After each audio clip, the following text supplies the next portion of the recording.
Earlier on, you mentioned the Turkish Mafia had a hit on Yeah. you. What's the story behind that?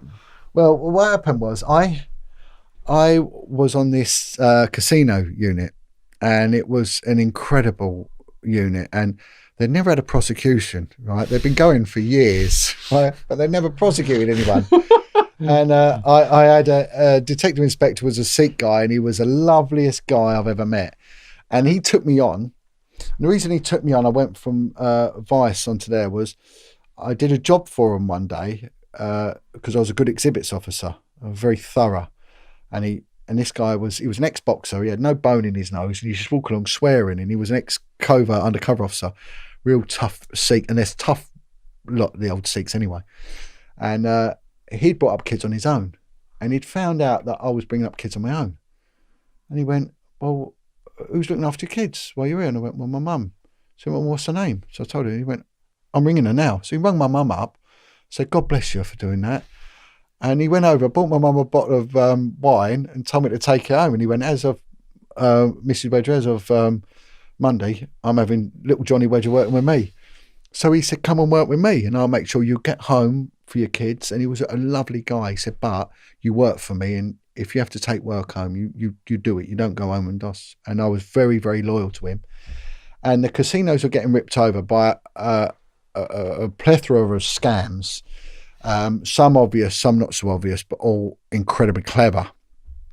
And Can you name any of them? yeah. There was one called Top Hatting, and it was very clever. And what they'd do, if I had a note on me, it's the roulette wheel would spin, and see in the UK it's different because we're allowed to put bets on while the wheel's spinning, and that gets higher bets. So just as it's about to slow down and it bounces around a bit, they call no bets. So what they would do, these guys, they would they'd have some chips. So they'd get the table chips. You've got the money chips. You've got table chips. So they'd nick them from other tables, or certain casinos. They knew that these chips they would use. There's slight variations. So there was about 15 different types. So they'd nick one of each, well, or a collection of each, and go around the country and working out what tables have got which one. And you can donate the value of a chip. So they would go into, say, a crappy old casino in, say, Northampton, buy a load of chips for 50p, play a couple and keep the rest. And then they go to an upmarket one, like in Mayfair. And the one thing is, the British casinos pay out more than any other casino in the world. Not collectively, but on one payment. So you can get 10, 20 million paid out in one night. And whereas Vegas, you won't get that. But they'll get these chips, go to an upmarket one, and then they'd pull it down as £1,000 chip. And they did this scam. As the ball's dropping, they're like, "Oh, I want to put £20 on and all that."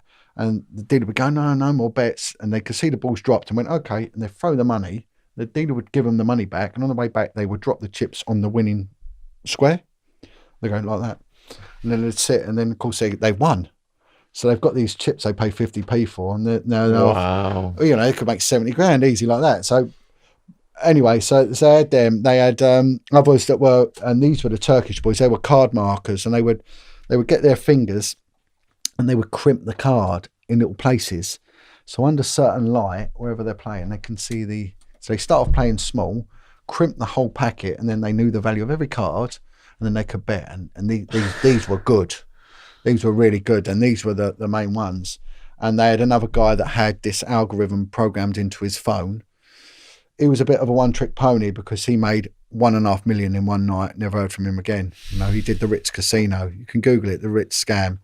And I managed. The reason I solved that, I managed to get hold of the bloke who actually made the program, and they were like Serbian gangsters. They were, but the main ones. The unit thought there was all these different gangs, right? But when I started getting the photographs, and the casino intelligence teams were all ex-military, and a lot of them come out this 14-inch regiment, which were the bit like the SAS, but in Northern Ireland, and they were super sharp guys. They're very, very good intelligence teams. And I said to them, "Look, these are all the same people. These are all the same. These aren't like 15. This is one gang of about 8, and they're mainly Turks, And then what I did was I found out that there was this bizarre rule that giving false information to gain is an offence under, it's classed as a pecuniary advantage, it's a deception. So they've had to sign in using a false name. So I sort of managed to find out who they were, and I was nicking them for giving false information, and I was getting handwriting experts to do things on that, and that's how I got them. And I was getting them banned from casinos, and this information was getting shared all around the world. Well, because they were making minimum of 80 grand a night. And with that money was going in to buy heroin, and it was the big Kurdish gangs were, and I really started getting into them. But then also I started then getting information coming in about heroin, and I was seizing heroin. In 1 week on my own, I had a lad with me, seized 240 kilos of heroin, and it was in 2 hits. Plus I destroyed them, and so I became a big problem. And what happened one day was that I got pulled into the office by the boss and said, look, there's some information coming from the covert. They had a covert officer working within that environment and found a picture of me being dished out around the coffee shops around Green Lanes in Haringey, and saying this man, they called me the blue-eyed Turk, right? Because I was dark-skinned and they're blue-eyed. He said, he's a snake and he's doing a lot of damage. His name's John Wedger, he's a copper. And then the information come in, there was £40,000 put up to have me shot. And funny thing is, it was given to one guy to do it, and he actually came to the police and said, look, you need to protect John. And he liked me, and he said, look, and he came forward and actually gave information up. But yeah, it was 40 grand. And the fella who put the information up to have me shot was found dead in Epping Forest 4 years ago with his head cut off.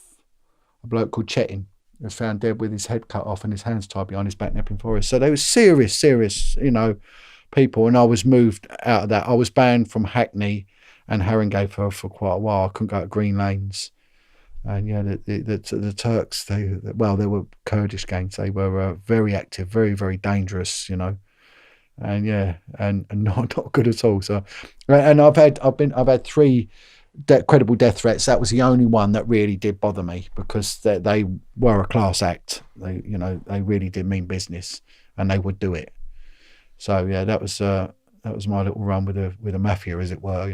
But did that not make you rethink your occupation? Well, I don't know. I mean, it's now I look back on it, it was quite funny. I used to worry. I never used to tell anyone, really. I never told my children anything. The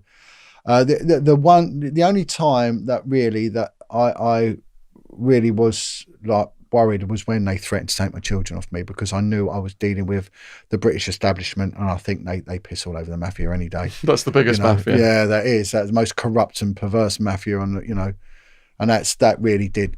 And they came very near to crushing me, but like someone said to me, it's what's the word he used? It's a war of attrition, and they've got the money, the people, and the willpower to see it through. You haven't, and they want you ultimately to commit suicide, go mad, commit suicide. What they needed was me still in the police. They didn't want so they could then sack me and prosecute me. In the end, I think I won, because I ended up getting out, getting my full pension, and not getting prosecuted. So 9 files went to the CPS. Everyone was dropped. Everyone was dropped. I even wrote a letter to the commissioner just saying, look, here's whatever you allege me of doing, I've done it, I admit to it. I don't care what it is, but I will go to Crown Court. The reason that I'm here is because Chief Superintendent so-and-so covered up child prostitution. And then I wrote down a list of all those that knew, and she was on it, so was Hogan Howe, was all on this list. And that is my evidence. And I also put, my back door's broken, and it just opens. So you've got an open invite. Do not get a warrant. I invite you in. You can search my house anytime. Don't break the door. Go round the back. It's open. Please don't break the door down. It's open. So I gave them an open invite to come in. But they, in the end, they did back off from me. But I pity anyone who takes them on. Anyone who takes them on.